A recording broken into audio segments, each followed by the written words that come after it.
수요일 새벽 함께 하셔서 감사합니다. 우리 사도신경으로 신앙 고백 같이 드리겠습니다. 나는 전능하신 아버지 하나님 천지의 창조주를 믿습니다. 나는 그의 유일하신 아들 우리 주 예수 그리스도를 믿습니다. 그는 성령으로 잉태되어 동정녀 마리아에게서 나시고 본디오 빌라도에게 고난을 받아 십자가에 못 박혀 죽으시고 장사된 지 사흘 만에 죽은 자 가운데서 다시 살아나셨으며 하늘에 오르시어 전능하신 아버지 하나님 우편에 앉아 계시다가 거기로부터 살아있는 자와 죽은 자를 심판하러 오십니다. 나는 성령을 믿으며 거룩한 공교회와 성도의 교제와 죄를 용서받는 것과 몸의 부활과 영생을 믿습니다. 아멘. 우리 찬송 같이 드리겠습니다. 찬송가 295장입니다.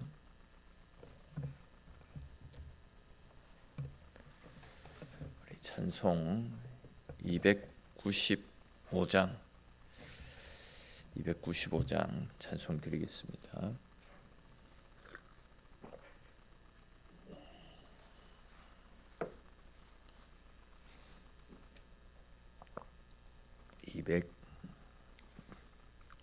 (295장입니다) 큰 죄에 빠진 나를 주 예수 건지사 그 넓은 품에 다시 품으시는 은혜는 저 바다보다 깊고 저 하늘보다 높다. 그 사랑 영원토록 나 찬송하리라. 날로 더욱 귀하다. 날로 더욱 귀하다. 한이 없이 넓은 우리 주의 사랑 날로 더욱 귀하다.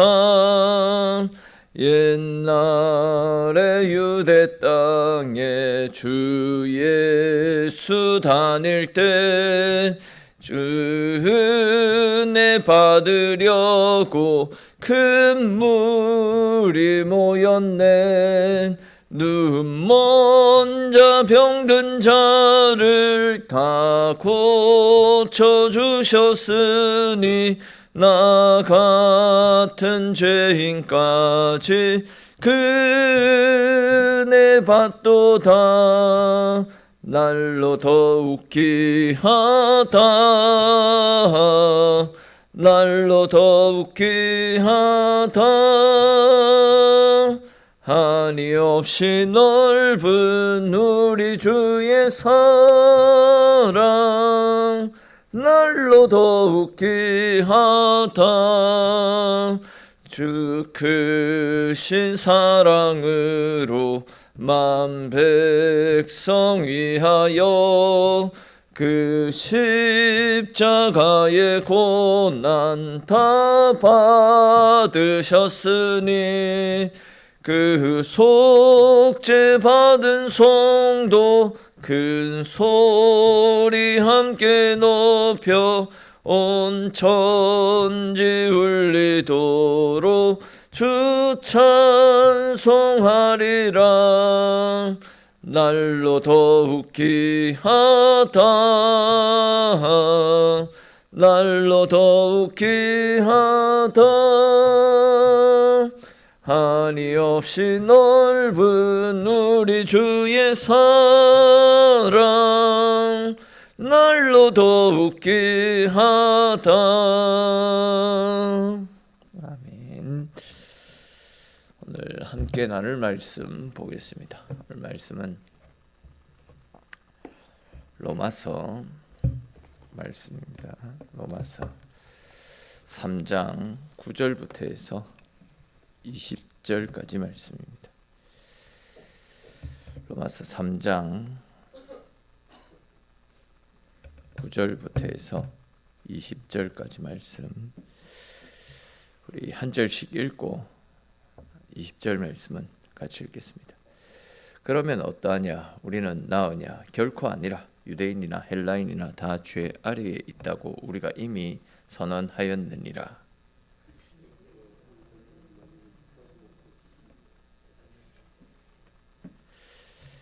깨닫는 자도 없고 하나님을 찾는 자도 없고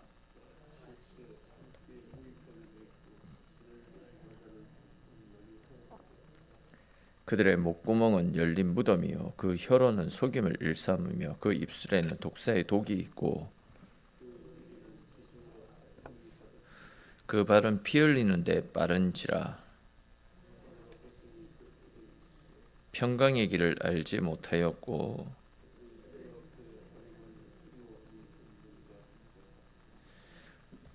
우리가 알거니와 무릇 율법이 말하는 바는 율법 아래에 있는 자들에게 말하는 것이니 이는 모든 입을 막고 온 세상으로 하나님의 심판 아래에 있게 하려 함이라. 그러므로 율법의 행위로 그의 앞에 의롭다 하심을 얻을 육체가 없나니 율법으로는 죄를 깨달음이니라. 아멘. 오늘 우리가 읽은 이 말씀은 마치 하나님께서 우리 몸에 청진기를 가져다 대시고 우리 몸을 구석구석 다 살피신 다음에 우리의 모습에 대한 어떤 영적 진단을 내리는 것과 같은 그런 상황이 연출되는 느낌이 오늘 말씀 가운데 나타납니다. 우리 몸을 살피신 하나님께서 이제 우리에 대해서 내리신 결론은 다른 것이 아닙니다. 인간은 하나님의 진노 아래에 놓인 죄인이다 라는 결론입니다. 근데 이제 이 진단은 어느 누구도 예외 없이 모든 인류에게 똑같이 적용되어지는 진단이라 할 수 있는데 그와 관련된 말씀을 조금 더 자세히 살펴보겠습니다. 먼저 오늘 9절 10절을 한번 보시면 그러면 어떠냐? 우리는 나으냐? 결코 아니라.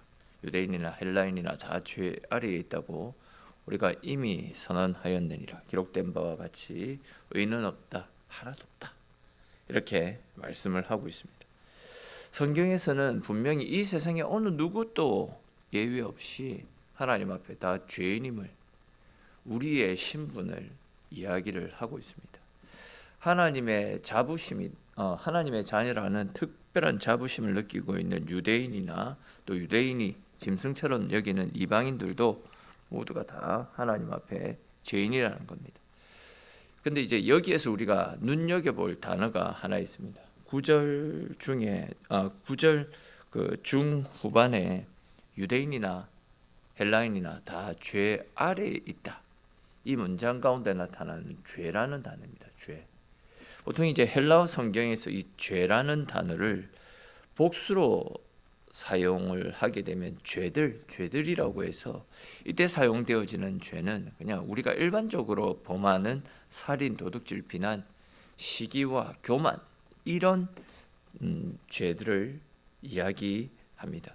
근데 이제 죄라는 단어를 단수로 사용하게 되면 이 단어는 보이지 않는 죄의 세력, 공중의 권세를 잡은 사탄을 가리키는 표현입니다. 근데 이제 오늘 말씀에 나타나는 죄라는 단어는 단수로 사용이 되어졌습니다.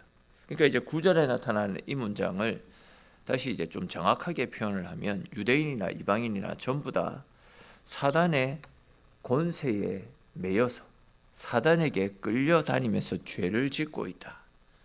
이렇게 표현하는 것이 좀 더 정확한 표현이다 말씀드릴 수 있습니다. 여러분, 우리가 살아가고 있는 이 세상을 우리가 가만히 한번 생각을 해보십시오. 죄와 범죄를 차단하기 위해서 범죄자들을 향한 단속들이, 처벌들이 갈수록 강력해지고 있지 않습니까? 또 이 세상을 한번 보시면 보안 업체들도 많이 있잖아요. 사설 경비업체라든지 또 경찰서에서도 나라에서도 범죄를 예방하기 위해서 최첨단 장비를 다 동원하고 있습니다. 또 예를 들어 커피숍 같은 곳, 우리나라를 관광 온 외국인들이 보고 놀라는 것 중에 하나가 뭐 우리나라 커피숍에 뭐 노트북이나 휴대폰을 테이블 위에 올려놓고 가도 가져가는 사람이 없다, 그렇게 말할 정도 아닙니까? 왜 그렇습니까? 그 업체들마다 CCTV가 다 달려 있어서 가져가도 잡히기 때문에 그렇다라고 하지 않습니까? 거기에 대해서 이제 지금은 국민들 95% 이상이 고등교육을 다 마쳤을 정도로 교육 수준 역시도 상당하다 말씀을 드릴 수 있습니다. 근데 어떻습니까? 이런 노력들을 기울인다라고 해서 여기저기 뭐 CCTV가 깔려 있고 이런저런 교육을 기울인다라고 해서 범죄가 줄어드는 것이 아닙니다. 죄가 줄어들지 않는다라는 거죠. 갈수록 범죄의 수법이 다양해집니다. 법망을 피할 수 있는 또 다른 길을 열어서 죄를 지으며 살아가고 있습니다. 죄를 지으면 형벌을 가함에도 불구하고 사람들은 죄 짓는 것과 그에 따르는 형벌 받는 것을 두려워하지 않습니다. 왜 그렇다라고 생각이 되어집니까? 죄라는 것이 사탄의 지배 아래에 들어가 있기 때문입니다. 좀 다른 관점에서 말씀을 드리면 죄의 배후 세력인 사탄이 사라지지 않는 이상 사회의 악은 결코 사라지지 않는다라는 겁니다. 그렇기 때문에 죄를 짓도록 조정하는 사탄을 제거하지 않은 채 사탄의 조정을 받는 인간들에게 도둑질하지 마라, 가늠하지 마라, 겁을 주고 사회법으로 규제한다라고 해가지고 죄가 사라지는 것이 아니다라는 겁니다. 그러니까 이처럼 우리 모든 인간은 우리가 선하든 선하지 않든 이방인이든 유대인이든 거기에 상관없이 모두가 지금 사단의 권세 아래에서, 공중의 권세 잡은 사단의 아래에서 지배를 당하고 있기 때문에 모두가 다 죄를 범하고 살아가고 있다라는 겁니다. 죄의 세력들은 우리의 시각을 손상시켜서 하나님을 바라보지 못하게 만들고 세상을 바라보게 만듭니다. 영원한 보석 되시는 예수 그리스도, 또 영원한 천국을 바라보지 못하게 만들고 세상의 재물, 이 세상이 전부이냐, 세상의 것들에 매여서 살아가게 만들고 있습니다.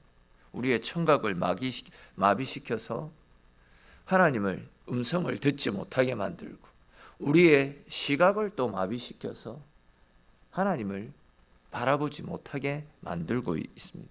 오직 세상 것들에 매여서 살도록 우리를 이끌어가고 있다라는 거죠. 그렇기 때문에 그러니까 이제 과거에 내가 성령을 체험했었고 또 과거에 내가 하나님을 만나서 그 누구보다도 열심히 신앙생활을 했었다라고 과거의 어떤 좋은 기억들, 좋은 생각만을 가지고 신앙생활하면 지금 현재의 내 영적인 상태는 도태해버리고 또 죄의 유혹에 넘어가서 하나님을 멀리할 수밖에 없는 것입니다. 이 죄라는 것은 우리를 계속해서 마비시켜 나갑니다. 계속해서 죄짓게 만들고 계속해서 넘어지게 만들고 있습니다. 그러다 보니까 이제 많은 사람들이 죄에 대해서 무감각해지고 결국 하나님과의 관계가 막혀버릴 수밖에 없는 것입니다. 바로 이런 문제들 때문에 바울은 우리 인간들의 모습을 가리켜서 의인은 없다, 하나도 없다, 이렇게 지금 진단을 내리고 있는 것 아니겠습니까? 특별히 이제 사도 바울은 오늘 이 말씀을 먼저는 유대인을 향해서 선포를 하고 있습니다. 하나님의 말씀, 즉 율법을 자신들의 전유물처럼 여기면서 교만과 특권의식, 우월감에 사로잡혀서 살아가는 유대인들을 향해서 의인은 없다, 하나도 없다, 너희도 예외가 아니다, 너희에게도 심판이 있다, 너희 역시도 하나님의 진노가 임할 죄인이다, 이런 엄청난 선언을 하고 있습니다. 물론 이것은 오늘날 우리에게도 동일하게 적용되어지는 말씀 아닙니까? 근데 이 문제는 사람들은 자기가 죄인이다 라는 이 사실을 인정하지 않습니다.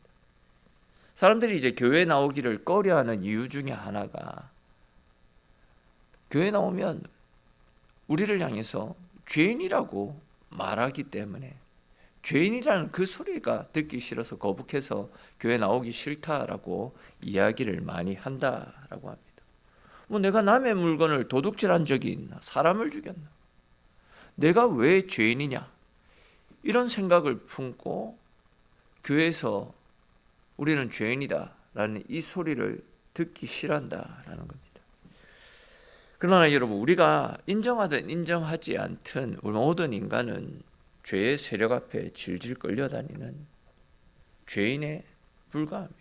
사단의 영향력 아래서 내 본성대로 하나님을 멀리하고 세상만을 바라보며 살아가다가 결국 하나님의 진노 아래서 영원한 심판에 떨어질 죄인에 불과한 것이 우리 인간의 모습이다 할 수 있습니다. 이것은 뭐 유대인이나 헬라인이나 지혜자나 권세자나 어느 누구도 예외 없이 모든 인생은 죄인임을 하나님은 분명히 말씀을 통해서 우리에게 들려주셨더랬습니다.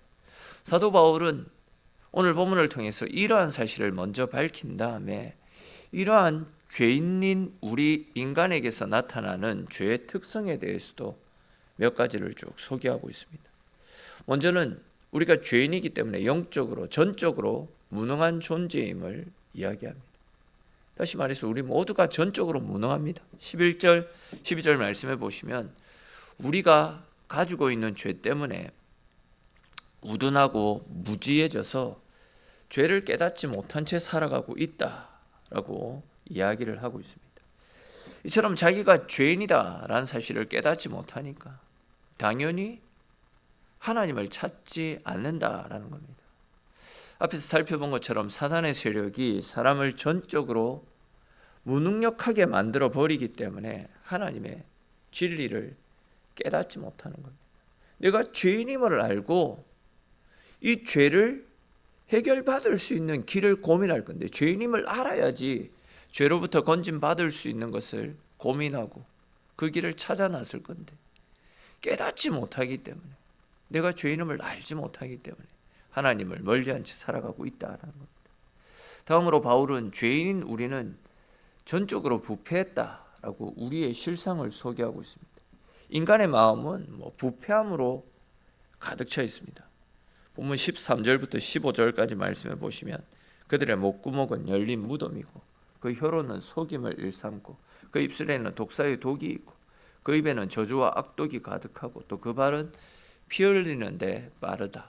이렇게 말씀을 하고 있지 않습니까? 이 말씀을 그냥 간단하게 표현하면 우리 인간들은 입만 열면 거짓과 음해하는 말과 중상모략과 비난과 저주와 뒷담을 통해서 다른 사람들을 죽이고 들어간다라는 겁니다. 말로 사람을 죽이고 해치고 상처 입히고 아프게 한다라는 겁니다. 여러분, 그 무덤이 열리면 썩은 시체의 냄새가 나듯이 우리의 생각, 우리의 입이 열리기만 하면 독사의 독처럼 사람을 해치고 상처를 주고 고통을 주는 그런 말들만 쏟아내는 것이 우리 속에 있는 본성이다라는 말씀입니다. 그리고 이것이 전적으로 부패한 우리 인간의 본성이다 이야기입니다. 또 다음으로 바울은 16절과 17절 말씀에서 죄인된 우리는 죄로 인해서 전적인 절망에 빠져 살아가는 존재임을 밝히고 있습니다. 16절 17절을 보십시오. 파멸과 고생이 그 길에 있어 평강의 길을 알지 못하였다. 이렇게 말씀을 하고 있습니다. 이걸 좀 풀어서 간단하게 말씀을 드리면 하나님 없이 살아가는 모든 인생들이 이 땅에서 잘 살아보려고 이런저런 노력을 하고 아둥바둥 몸부림치며 살아가고 있지만 결국 그 인생의 결국은 죽음이 기다리고 있다라는 그런 말씀으로 해석이 되어집니다. 한 번 죽는 것은 사람에게 정해진 것이고 그 이후에는 심판이 이르게 될 것이다 라는 히브리서 9장 27절에 기록된 말씀처럼 죄인된 우리 인간은 결국 죽음을 향해서 달려가지 않습니까? 그 어느 누구도 예외 없이 결국은 다 죽음을 맞이하게 됩니다. 그러니까 이제 바울은 죄로 인해서 우리 모든 인간들은 전적인 무능과 전적인 부패, 전적인 절망에 빠진 우리 인간의 어떤 본성에 대해서 본연의 모습에 대해서 소개를 하고 있습니다. 진짜 하나님 없이는 우리 인간은 절망 그 자체입니다. 비참한 그 자체입니다. 죄로 인해서 다 무능해집니다. 다 부패하고 결국은 절망적인 상황에서 다 죽게 되는 것이 우리 인생의 모습이다라는 겁니다. 그런데 이제 이런 비참한 상태에 빠져 있는 인간에게 한 가지 희망의 소식이 들려왔습니다. 그것은 바로 하나님께서 이런 인간들을 위해서, 즉 비참한 그 자체, 결국 죄로 인해서 심판과 저주, 절망의 상태에 빠져야 되는 우리 인간을 위해서 하나님께서 당신의 하나밖에 없는 독생자를 보내주셨다라는 소식입니다. 그분을 십자가에서 죽게 하심을 통해서 우리의 죄를 사할 수 있는 대속 제물로 삼아주셨습니다. 이제는 누구라도 우리를 위한 대속 제물이 되어신 예수 그리스도, 그분 앞에 나아가서 자기가 가지고 있는 죄를 낱낱이 고백하고 죄사함의 은혜를 구하기만 하면 주님의 보혈로 우리 속에 있는 무거운 짐들이, 죄의 무거운 굴레들이 남김없이 다 사함을 받고 죄로부터 자유할 수 있는 은혜가 주어지게 될 것이다 라고 그렇게 약속을 해주셨습니다. 우리가 주님 안에 있기만 하면 나는 죄가 없는, 죄로부터 자유한 하나님의 백성이 되어지는 은혜가 우리에게 주어졌고 영원한 생명이 허락되어지는 길이 주님을 통해서 우리에게 활짝 열리게 된 것입니다. 여러분, 오늘 사도 바울이 말씀을 통해서도 선포하고 있듯이 우리 모두는 다 죄인입니다. 전적으로 무능하고 전적으로 부패하고 진짜 절망에 빠져서 결국은 심판과 저주, 영원한 사망 속에 빠져야 되는 것이 우리 인생의 실상이라 할 수 있습니다. 그런데 이런 우리를 위해서 예수 그리스도께서 십자가에서 대신 죽음을 당해 주셨습니다. 그 십자가 앞에 내 생각과 내 마음을 내려놓을 때에 절망적인 존재가 희망적인 존재로 바뀌게 되고 죄로 인해서 심판을 받아 죽어 마땅한 우리가 이제는 그 죄에서 사함받고 영원한 생명을 누릴 수 있는 은혜의 길이 열리게 되었던 겁니다. 그렇기 때문에 이제 우리는 우리를 구원하시기 위해 이 땅에 오신, 우리 죄를 사하시기 위해서 대신 대속의 죽음을 당해 주신 주님께 우리의 삶을 맡기기만 하면 소망 없는 존재에서 이제는 소망의 존재로 바뀌게 되는 것입니다. 그러므로 여러분, 예수 그리스도께, 우리의 구원자 되시는 우리 주 예수 그리스도께 우리의 영혼을 맡기시고 우리 죄를 다 용서받으시고 영원한 천국 상속자로서 영원한 하나님 나라에 들어가서 하나님 예배 놓으신 영원한 천국의 기쁨을 누리며 영생을 소망하며 믿음 가운데 살아가는 저와 여러분들의 인생이 될 수 있기를 주님의 이름으로 축원합니다. 기도드리겠습니다. 하나님, 오늘 이 새벽도 주의 백성들을 주님의 자리로 불러주시고 참 소망 없는 저희들과 함께 하루를 열어주심으로 오늘도 주님과 함께하는 희망찬 소망찬 하루를 살아갈 수 있도록 은혜 베풀어 주셔서 주님 고맙고 감사합니다. 오늘 사도 바울의 고백을 통해서도 우리에게 다시 한 번 더 가르쳐 주셨듯이 우리 모두는 다 죄인입니다. 전적으로 무능하고 전적으로 부패하고 아무리 몸부림쳐도 죄로부터 구원받을 수 없는 절망에 빠진 구제불능의 존재가 우리들입니다. 근데 이런 우리를 너무나도 사랑하셔서 이런 우리를 구원하고 살려주시기 위해 당신의 하나밖에 없는 독생자 예수 그리스도를 우리에게 보내어 주시고 그 아들을 십자가에서 죽게 하심으로 소망 없는 우리에게 소망을 허락하여 주시고 죄인된 우리를 하나님의 자녀가 되는 특권을 허락하여 주시고 죄에서 해방시켜 주셔서 영원한 천국의 삶을 살아갈 수 있도록 은혜 베풀어 주신 것 주님 고맙고 감사합니다. 우리가 하나님의 사랑을 입은 주의 은혜로 말미암아 영원한 천국을 선물로 받은 특별한 하나님의 자녀임을 늘 기억하며 우리에게 허락되어진 이 구원의 은혜를 굳게 붙잡고 늘 감사하며 늘 기뻐하며 주의 은혜에 붙들려 살아가는 우리네 삶이 될 수 있도록 주님 은혜 베풀어 주시옵소서. 오늘도 그 크신 사랑의 빚진 자로서 주님께서 주신 은혜를 소망하며 주님의 자리에 나온 사랑하는 주의 백성들 한 사람 한 사람 다 기억하여 주시고, 오늘도 우리의 힘과 능력 되어 주시고, 또 우리가 기도하며 하나님을 찾는 우리의 기도의 소원 가운데도 응답의 기쁨이 더하는 귀하고 복된 시간 되어지도록 우리 하나님 함께 하시고 붙잡으시기를 소망하옵고, 모든 말씀 살아계신 우리 주 예수님의 이름으로 기도드립니다. 아멘.